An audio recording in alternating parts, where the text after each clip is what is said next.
जय हिंद दोस्तों, कैसे हैं आप सभी। स्वागत है आप सभी का यूएनएस मास्टर क्लास के आज के इस नए वीडियो में। हाँ जी दोस्तों, ये बिल्कुल नया वीडियो है। अगर आप लोग 2025 में इंटर की परीक्षा को लेकर काफ़ी एक्साइटमेंट अभी से ही लेके आ चुके हैं, तो दोस्तों आप लोगों के लिए पेश है आज का एक प्यारा सा वीडियो, जिसके थ्रू हम लोग 2025 में होने वाले इंटरमीडिएट की परीक्षा को एक नया मुकाम देने का प्रयास करेंगे। दोस्तों अगर आपको ये वीडियो पसंद आएगा, लगेगा कि आपकी एग्जामिनेशन में आपकी हेल्प कर रही है, तो कृपया जरूर इस वीडियो को अपने सभी दोस्तों तक जरूर शेयर करने का प्रयास करेंगे। दोस्तों आज की इस वीडियो के थ्रू हम लोग क्लास 12th में मैथमेटिक्स के अकॉर्डिंग यानी मैथ्स के अकॉर्डिंग कौन कौन से वो चैप्टर होंगे जिनको हमारे लिए पढ़ना काफ़ी आवश्यक है। ऐसा वो कौन कौन से चैप्टर हैं सर जिनको अगर हम नेगलेक्ट करते हैं तो हमारा पूरा इंटरमीडिएट का मैथ बर्बाद होने के कगार पे आ जाएगा। तो दोस्तों आज हम उसी को इंट्रोडक्शन के रूप में देखने वाले हैं। तो अगर आप लोग इस वीडियो को देखने के लिए बैठ गए हैं तो अपने साथ जरूर कॉपी और कलम लेकर बैठे, ठीक है। सबसे पहले बात आता है इसकी परिचय की। तो सर आखिरकार क्या क्या चीज़ है जो इसके लिए काफ़ी इंपॉर्टेंट है। तो मैंने कहा लाडले कुछ ज़्यादा तो नहीं पढ़नी है। देखिए जब आप मार्केट जाते हैं, पहले इस बात को आप समझिए, आप मार्केट जाते हैं तो मार्केट में तो दुनिया भर की चीज़ें मौजूद होती है। क्या आप वो तमाम वो वस्तुओं को खरीदते हैं क्या? तो नहीं सर, हम उन्हीं वस्तुओं को खरीदते हैं जिनकी हमें आवश्यकता होती है। ठीक इसी प्रकार किताब में तो बहुत सारे मैथ के चैप्टर हैं, तो बच्चों को समझ में नहीं आता है सर कि कहाँ से शुरू करें ताकि हमारे एग्जामिनेशन काफ़ी हमारे लिए आसान बन जाए। तो दोस्तों अगर इंट्रोडक्शन की अगर हम बात करें तो हम लोग अपने इस केशव बैच के थ्रू सबसे पहले जो चैप्टर पढ़ने वाले हैं वो चैप्टर होगा हमारा मैट्रिक्स। क्या होगा लाडले? मैट्रिक्स, जिसको आप हिंदी में आव्यूह के नाम से जानते हैं। जिसको आप हिंदी में क्या कहते हैं? आव्यूह। इसी को लाडले आप लोग हिंदी में आव्यूह के नाम से जानते हैं। दूसरा जो हमारा जो चैप्टर है वो है डेटरमिनेंट। ध्यान से सुनिएगा, डेटरमिनेंट, जिसको आप लोग इस पूरे वीडियो में सारणिक के रूप में जानने वाले हैं। ठीक है दोस्तों, को जो चैप्टर इंपॉर्टेंट है उनको मैं लिख रहा हूँ। ओवरऑल 5th ईयर एक्सपीरियंस है हमारे पास, जहाँ तक मैं प्रयास करूँगा कि अपने तरफ से आपको 100% कंटेंट दूँ और सत्य कंटेंट दूँ जिसकी सहायता से आप धमाल मचा सके। तो दूसरा जो चैप्टर आप लोगों को पढ़ना चाहिए वो है डेटरमिनेंट। तीसरा जो चैप्टर जो आपके लिए पढ़ना काफ़ी इंपॉर्टेंट होगा वो होगा inverse trigonometric function. Inverse trigonometry आप इसको कह सकते हो। इनवर्स ट्रिगोनोमेट्री के नाम से आप इसे जानते हो, जिसे हम लोग प्रतिलोम त्रिकोणमितीय अनुपात कहते हैं। ठीक है, प्रतिलोम त्रिकोणमितीय। ध्यान सुनिएगा दोस्तों, प्रतिलोम त्रिकोणमितीय अनुपात या प्रतिलोम त्रिकोणमितीय फलन के नाम से जानते हैं। अगला जो हमारा जो चौथा जो चैप्टर होगा जो हमारे लिए काफ़ी इंपॉर्टेंट होगा तो वो होगा हमारे लाडले कंटिन्यूटी। मोस्ट इंपॉर्टेंट चैप्टर है, ध्यान सुनिएगा, कंटिन्यूटी, जिसको आप लोग सातत्य के नाम से जानते हो। लाडले जितने भी आपके चैप्टर लाए जा रहे हैं बढ़िया से इसको कॉपी में नोट करें, यानी यही आपका टारगेट होने वाला है। इसी को आपको एग्जाम में निपटा देना है। हर चीज़ को, किताब को जो दिया हुआ है हर चीज़ को एकाएक पढ़ने की जरूरत नहीं है। आपको कहाँ क्या शुरू करना है ये एक बहुत बड़ी जिम्मेवारी है, नहीं तो कहीं ना कहीं आप मैथमेटिक्स को टफ मानकर छोड़ देंगे। मैथ रियलिटी में टफ नहीं है लाडलो। मैथ क्या कहता है? मैथ पहले कहता है पहले आपको हटाने का प्रयास करता है। जब आप लगातार मेहनत करते हो, खूब मेहनत करते हो, तो एक ना एक समय बाद आपको मैथ अच्छा लगने लगता है। तो इसी क्रम में आप लोग बढ़ते हैं, हम लोग चैप्टर नंबर 5। चैप्टर नंबर जो 5 हम लोग पढ़ेंगे वो होगा हमारा डिफरेंशिएशन को। ध्यान सुनिएगा,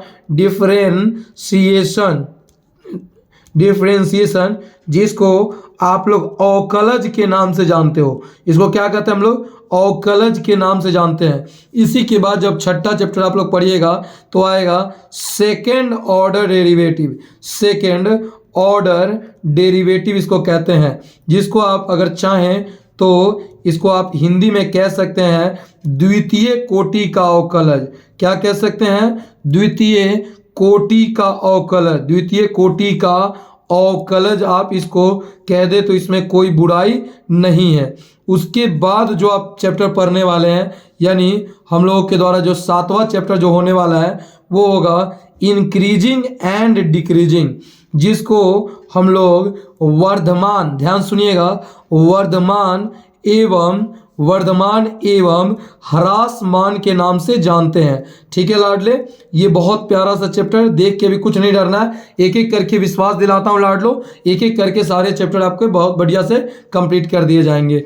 8वां जो चैप्टर हमारा होने वाला है वो होगा हमारा इंटीग्रेशन, जो कि हर बच्चा को काफ़ी डराने का प्रयास करता है, लेकिन हम लोग के पास इसकी एक नहीं चलने वाली है। इंटीग्रेशन, जिसको हम लोग समाकलन के नाम से जानते हैं, काफ़ी बड़ा चैप्टर होगा, लेकिन डरने की आवश्यकता नहीं है, इसको हम लोग बढ़िया से कंप्लीट करने का कार्य करेंगे। 9वां नंबर जो हमारा जो चैप्टर होगा मेरे दिल के टुकड़ों, वो होगा बहुत ही प्यारा और बहुत ही सवाल पूछने वाला चैप्टर, डिफरेंशियल। ध्यान सुनिएगा, डिफरेंशियल इक्वेशन, जिसको हम लोग हिंदी में कहते हैं लाडलो अवकल समीकरण। क्या कहते हैं? अवकल समीकरण। याद रखिएगा, यदि आपका डिफरेंशिएशन और इंटीग्रेशन यानी ये और ये मजबूत होगा तो अपने आप डिफरेंशियल इक्वेशन आपका मजबूत हो जाएगा। बढ़ते हैं मेरे दिल के टुकड़ों चैप्टर नंबर 10 की ओर। चैप्टर नंबर 10 जो है वो है हमारा वेक्टर, जिसको आप लोग वेक्टर मैथमेटिक्स के नाम से जानते हैं। वेक्टर मैथमेटिक्स, इसी को अगर इंग्लिश में आप लिखते हैं तो क्या लिखते हैं? सदिश बीजगणित। क्या लिखते हैं? सदिश बीजगणित के नाम से आप इसी को जानते हैं मेरे दिल के टुकड़ों, ध्यान सुनिएगा। अब बढ़ते हैं हम लोग चैप्टर नंबर 11 की ओर। 11 नंबर क्या है सर? तो इसको कहते हैं 3D, कहते हैं 3D मैथमेटिक्स, यानी त्रिविमीय गणित आप कह सकते हैं, त्रिविमीय गणित कह सकते हैं या 3D कह सकते हैं। चैप्टर नंबर जो हमारा 12 होगा मेरे दिल के टुकड़ों, वो होगा हमारी प्रोबाबिलिटी होने वाली है। ठीक है, जिसको आप बहुत फेमस जानते हैं, इसको प्रायिकता के नाम से जानते हैं। अब आपके दिमाग में एक सवाल आएगा, क्या सर ये क्लास 10th वाली प्रायिकता? तो नहीं दिल के टुकड़ों, यहाँ की प्रायिकता काफ़ी आपको अलग देखने को मिलेगी। 13वां जो चैप्टर होगा वो होगा आपका LPP, लीनियर प्रोग्रामिंग, जिसको रैखिक आप प्रोग्राम के रूप में आप जान सकते हैं। ठीक है, तो ये हमारे पास मूलतः 13 जो है वो महत्वपूर्ण चैप्टर है। 14वां चैप्टर में लाडले हम सबसे अंत में रखते हैं, जो कि बहुत प्यारा चैप्टर है, ज़्यादा टेंशन लेने की आवश्यकता नहीं है। इसको बहुत बच्चे शुरू में स्टार्ट करके अपनी सबसे बड़ी गलती करने का कार्य करते हैं।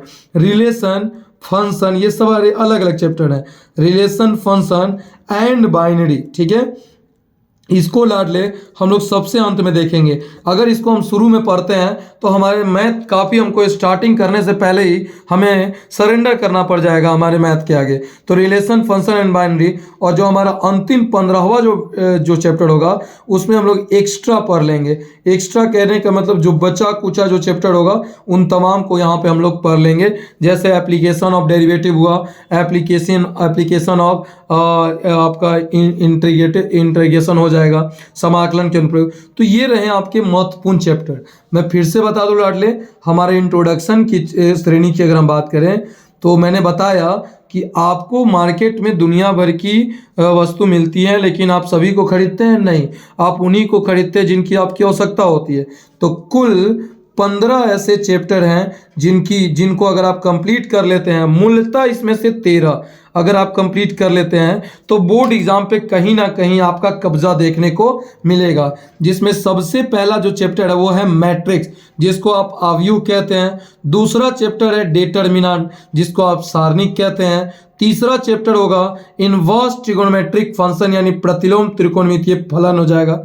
चौथा हम लोग पढ़ेंगे कंटिन्यूटी, जिसको सातत्य कहेंगे। 5वां जो चैप्टर होगा उसमें हम लोग डिफरेंशिएशन को पढ़ेंगे, बहुत ही प्यारा टॉपिक। 6ठा जो चैप्टर होगा उसमें हम लोग सेकेंड ऑर्डर डेरिवेटिव को पढ़ेंगे। 7वां जो चैप्टर होगा उसमें हम लोग इंक्रीजिंग एंड डिक्रीजिंग को पढ़ेंगे। और 8वां जो चैप्टर होगा उसमें हम इंटीग्रेशन को पढ़ेंगे। 9वां जो चैप्टर होगा उसमें हम लोग डिफरेंशियल इक्वेशन यानी अवकलज समीकरण को पढ़ने वाले हैं। और 10वां जो चैप्टर होगा उसमें हम लोग वेक्टर को पढ़ेंगे।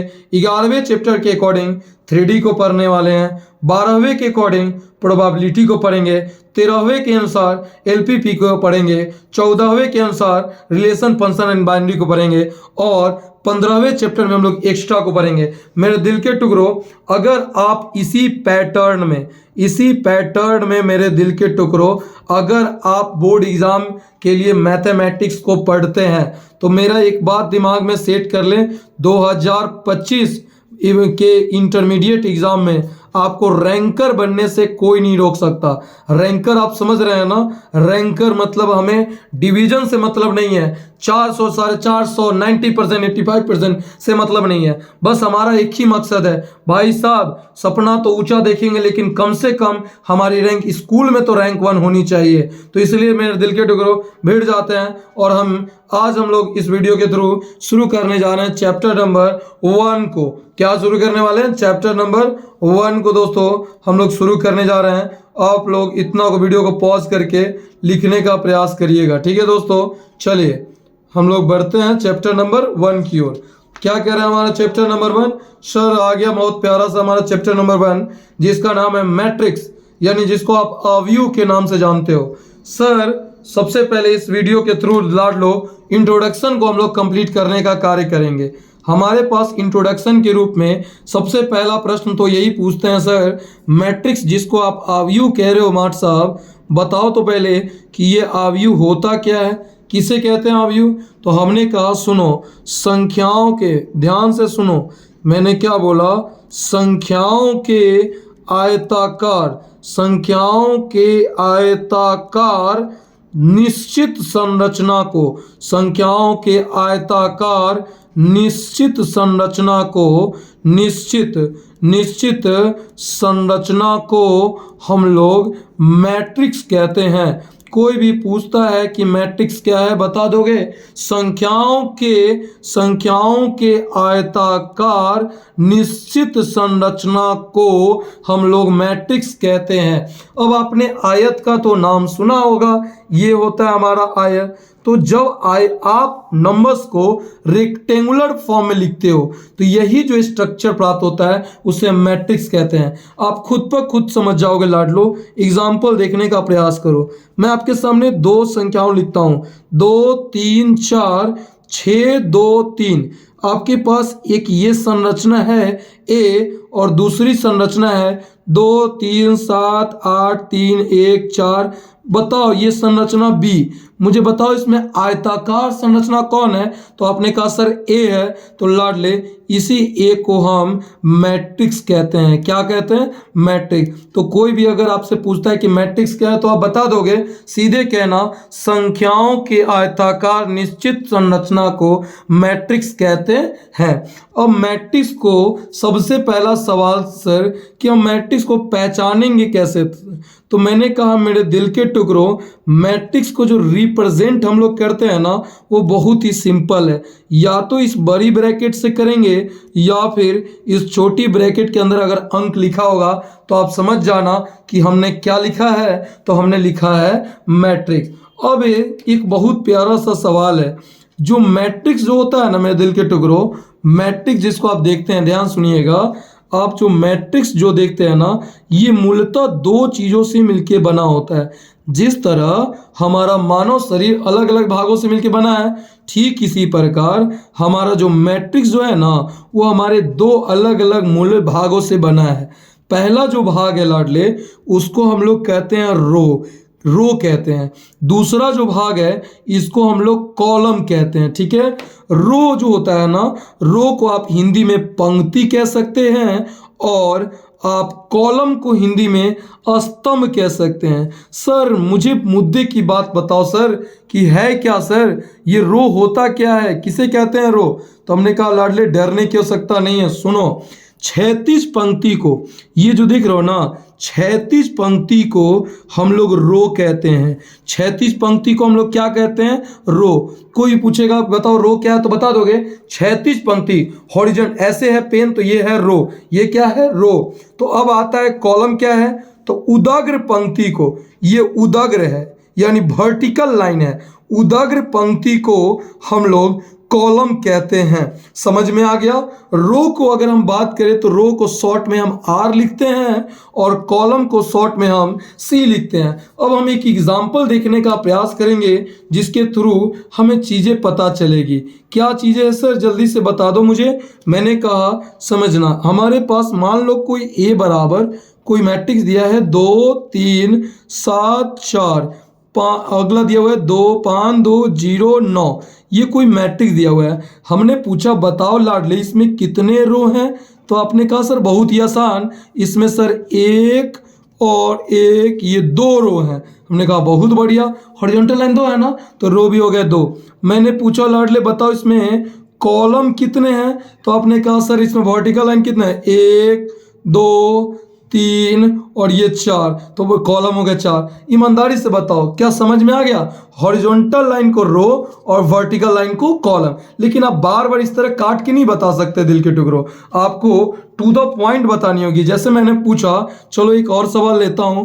ए बराबर दिया है 2 1 3 5 दिया हुआ है ना। मैंने पूछा कि बताओ इस मैट्रिक्स में रो कितने हैं, तो आपने कहा सर 1 और 1 यानी 2 रो हैं सर। मैंने कहा कितने कॉलम हैं, तो आपने कहा सर पहला कॉलम दूसरा कॉलम, 2 कॉलम है। यानी समझ में आ गया, किसी भी मैट्रिक्स में हॉरिजॉन्टल लाइन को रो और वर्टिकल लाइन को हम कॉलम कहते हैं। अब एक महत्वपूर्ण बात देखने को सामने मिलता है, वो बात क्या है सर, तो लाडले बोर्ड पे देखने का, यहाँ पे पेज पे देखने का प्रयास करेंगे। जब रो, ध्यान सुनिएगा, जब रो और कॉलम आपस में मिलते हैं, जब रो और कॉलम आपस में मिलते हैं तो यहाँ से एक टर्म का निर्माण होता है जिसे हम ऑर्डर कहते हैं। ऑर्डर को ही हम हिंदी में कोटि कहते हैं। क्या कहते हैं, कोटि। रो और कॉलम के मिलने से बनता है ऑर्डर, जिसको हम कोटि कहते हैं। ऑर्डर को हम लिखते हैं कैसे, तो m/n, m/n। यहाँ पर सर m क्या है, तो मैंने कहा लाडले यहाँ जो आपको m दिखाई दे रहा है ये m है बुआ, नंबर ऑफ रो। m क्या है, नंबर ऑफ रो। n क्या है सर, मैंने कहा n है नंबर ऑफ कॉलम।